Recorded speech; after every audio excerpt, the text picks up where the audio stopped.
is finally 2018, which means it is time for the video that I promised, which is my 2017 reading wrap up, and which is basically just my top 10 favorite books of 2017. My reading goal for 2017 was to read 30 books, and I well surpassed that. I read 51, although somewhat embarrassingly slash, I'm not sure whether I should be embarrassed or like somewhat impressed, but from the period of December 16th to December 31st was basically my winter break. I had no school and no work. I read 27 of the 51 books during that 2-week period.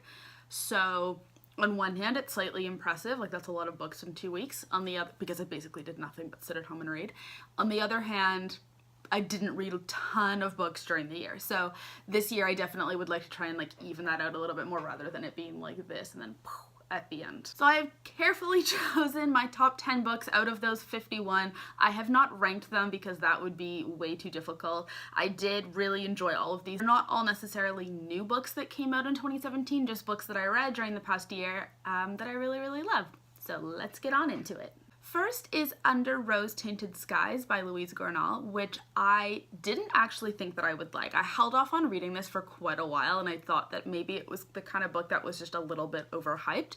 And whilst I didn't think the book was perfect, very few books are, I absolutely loved it. I loved the character of Nora. I loved that she was pretty strong and independent, and the storyline definitely wasn't like girl meets boy, boy saves girl. I liked that she kind of saved herself a little bit, you know, as much as anybody can be saved. So it definitely was a surprisingly pleasant read for me this year. Next is Little Monsters by Kara Thomas, which like, oh my god, that book was so good. I absolutely loved it. I don't really want to say what it reminded me of in real life because that will completely ruin the twist, but the premise is that this girl's, one of her two best friends that she's friends with in her town, goes missing. And I won't say anything more than that because it'll totally ruin it. In fact, I already had to refilm this segment of the video because I completely spoiled the entire book by accident. It's so good. And I wish I could read it again, not having read it, and just like experience that thrill and just oh my god moment all over again. Next up is Far From You by Tess Sharp, and I have to admit one thing that initially drew me to this book was one of the characters is called Mina. Books never have my name present at all as a character other than Dracula. I mean, she is dead, so there's that, but that is initially what drew me to this book, and I loved it. It's about a girl whose best friend is murdered, and everybody thinks that it's because she was buying drugs and the drug deal went wrong, and they're not really looking into it so much. So it's sort of a murder mystery that she is trying to solve herself, essentially, and I didn't see the twist coming. I didn't guess correctly who the murderer was going to be, so, and I tend to be pretty good at guessing because I have spent like a decade and a half watching Law & Order, so I'm usually like pretty clued in, but yeah, this was really, really good. I loved it. It kept me on the edge of my seat the whole time. Next up is Molly's Game by Molly Bloom. This was phenomenal. Her life story is absolutely crazy.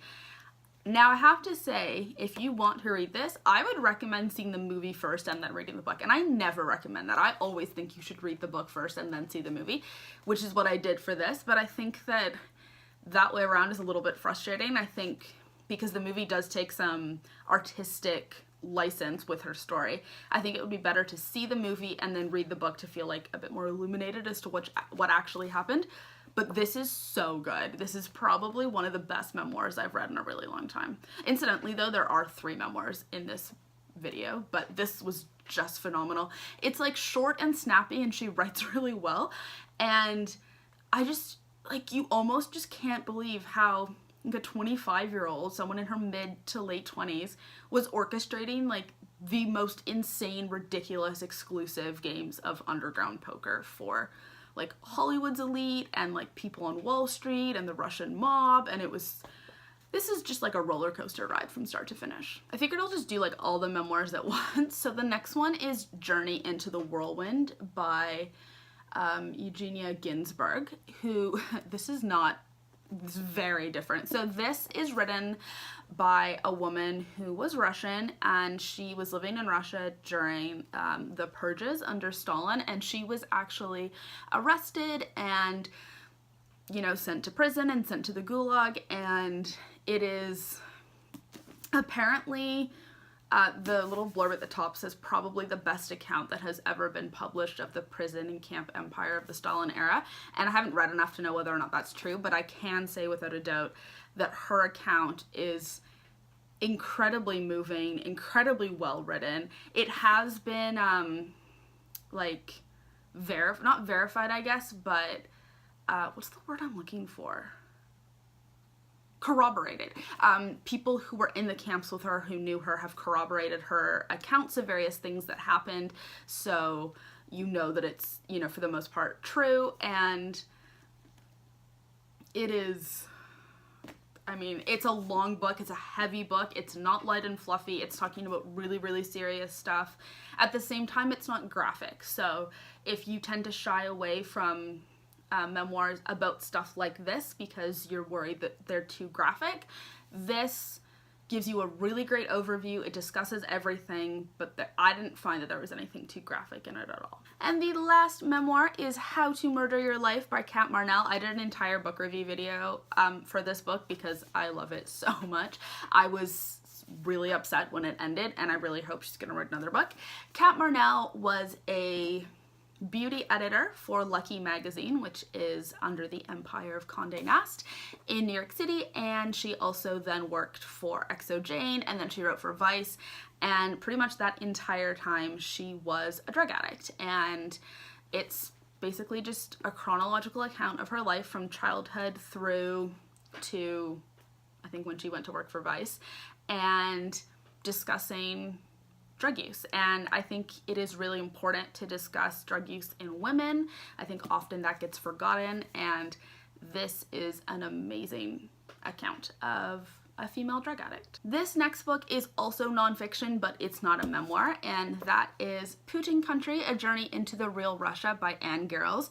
Anne Garrels is an NPR journalist, and this is an amazing book. It has a little sticky note on it because I actually did read it for a class, and it basically is this overview of post-Soviet era Russia, and it discusses a bunch of different topics like the military, adoption, hospitals, hospitals and healthcare, journalism, infrastructure, stuff like that, and discusses corruption across all of these different facets of life in Russia. And it's a relatively simple read in the sense that she writes in a really accessible way. Her writing is engaging and really interesting, and you come away from it like it was mind-blowing. Like, I absolutely loved this. And she is not writing about Moscow or St. Petersburg. She's sort of writing about, like, middle Russia is what it says in the back of the book. And yeah, it was incredible. I absolutely loved it. Just 5 out of 5. Amazing. My last few books are YA fiction, so we'll move out of our nonfiction phase, and this one's actually quite a bit lighter. It is Since You've Been Gone by Morgan Matson. I've had this book on my shelf for probably like a year and a half, and I bought it because I thought it sounded really good, and then I read the first 20 pages, I think, and then decided I hated it, and put it on the shelf and didn't pick it up again for like 8 months. And then read it over my Christmas break and loved it. It was so fun, and I liked Sloane, I liked Emily. I didn't like how Sloane left her. I didn't think that was cool, but I liked the list and all of the new friends that she made, and this was just a fun read. I think it'd be even more fun in the summer, actually, because it sort of is kind of summery. But this was like a great example of just a fun read, but done well. The next two are still YA contemporary, but they are on slightly more serious topics. So the first one is What I Lost by Alexandra Ballard, and this chronicles the story of a girl who is suffering with an eating disorder and who enters residential treatment, and her struggles in the treatment center and immediately after she leaves. And I thought this was probably the best fictional account I have ever read of an eating disorder, like, whatsoever. It absolutely blows some of the other books that I've read out of the water. I thought it was real, it was honest, it was raw, it was vulnerable, and it was really engaging. And finally, last but not least, and I really hope this is number 10, if it's not, let's just pretend it is anyways, and that is A List of Cages, which is oh, I kind of wanted to cry when I finished this because it is so beautifully written and also so heart-wrenching and so heartbreaking and horrible and amazing and beautiful and awful all at the same time.